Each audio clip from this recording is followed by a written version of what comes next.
Your competitor just hired 3 people. Another one just raised their prices. You're watching both and wondering what you should do.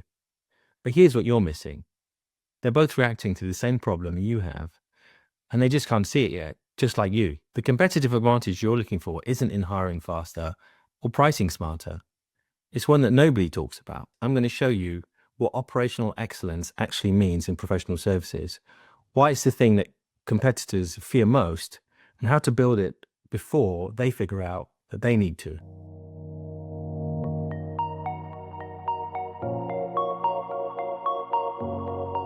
Let's start with what professional excellence is not. It's not having the best people, and it's not having the fanciest tools. It's not even having the highest revenue. Operational excellence in professional services means one thing. You know exactly where your profit is made, where it's lost, and you can move profit-creating work to your best people or stopping profit-destroying work cold.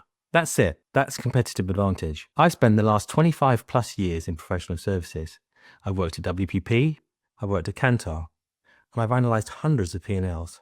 And I can tell you something that sounds strange at first. Almost every firm your size thinks they can compete on talent, relationships, or price.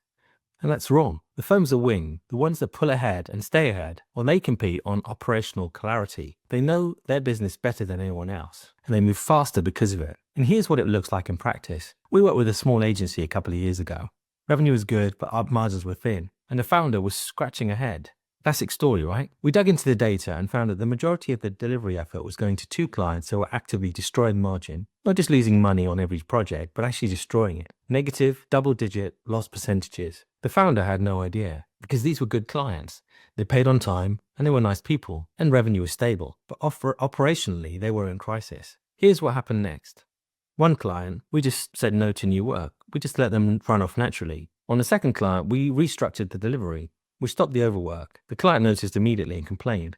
But the relationship held because we showed them the data.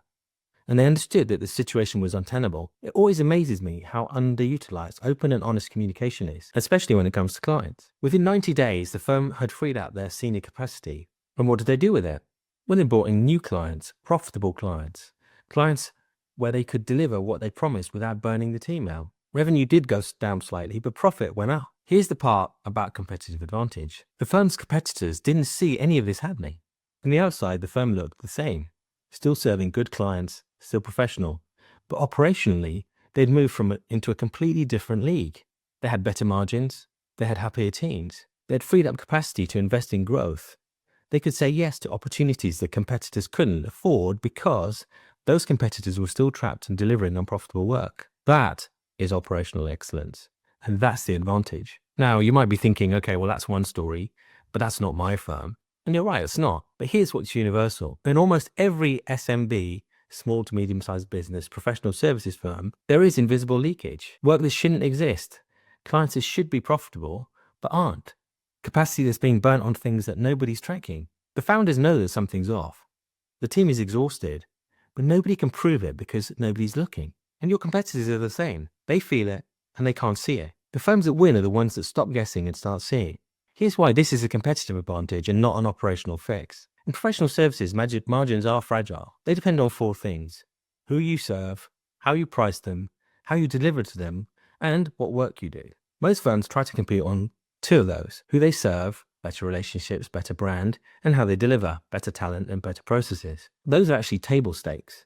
Every competitor can eventually hire similar talent, and every competitor can eventually claim better relationships. But almost nobody competes on operational clarity, on knowing their profitability down to the project, on having the discipline to stop doing unprofitable work, on having the data to make decisions rather than guess. When you do that, you move into a completely different competitive position. You can outbid competitors on price because you know your costs. You can win clients that they can't because you can afford to do better work. You can keep your team happy because you're not running unprofitable delivery that burns people out. You can scale faster because you're not carrying dead weight that's hidden in the data. Your competitors are still doing the work that your 50-person agency was doing, as in they were delivering unprofitable clients, burning out teams, and making decisions on gut feel. They're stuck, but they don't even know it. Now, you might be saying, I think I have an idea which clients are profitable. I've been running this business for years. And that's probably true. Your intuition is probably better than the average, but intuition has a ceiling. It works well until you hit about 20 employees. After that, you can't see everything anymore. Too much is happening. Too many decisions are being made without your knowledge. At that point, you either get data or you start guessing. And most firms guess. The competitive advantage firms, well, they get the data. And here's the thing about data in professional services. It's not complicated, and it's not sophisticated, and it's certainly not technical. It's just honest data. What was actually billed, what it cost, and what happens versus what was planned. Most firms don't have that. They have GL records and timesheets that don't align. They have estimates that are rough. They have invoices that don't match delivery.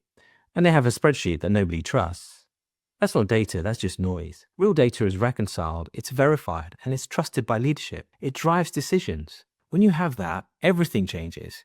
You move faster, you make better calls, and you compete differently. Here's what I know after 30 years and hundreds of projects analyzed. The firms that pull ahead don't do so because they hire smarter, or have better relationships, or are in a better market.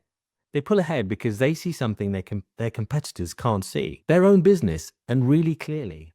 And once you can see clearly, you move, you fix things. You stop doing dumb work, and you invest in profit-creating work. Your competitors are still stuck in the noise. That's what the profit and capacity diagnostic is actually designed for. It's not an audit, and it's not a compliance check. It's the process of going from guessing to seeing. In 4 weeks, we build the data foundation. We map where profit actually lives, and we build a roadmap of what to do next. By week 2, you already have clarity that you didn't have before, and by week 4, you have a plan, and you know exactly what your next move is. The competitive advantage isn't the plan is just the output. The advantage is seeing what your competitors still can't see about your business, and when you see it, you move faster than they can react. If you're at the point where you feel that something is off but you can't prove it, or you know exactly what the problem is, but you don't know where to start fixing it, that's the exact situation that diagnostic is designed for. The first step is literally just a 20-minute profit and capacity assessment. We talk about your situation, confirm whether the diagnostic makes sense for you or not, and we give you a clear sense of what week 1 and 2 is going to look like. There's a link in the description somewhere around here. Book a call and let's see if this is a fit. And if you're watching this because you're curious about operational excellence in your industry, share it with someone who needs to hear it. These conversations really matter. They move people from guessing to seeing. Thanks for watching, and please do subscribe if you find this stuff interesting.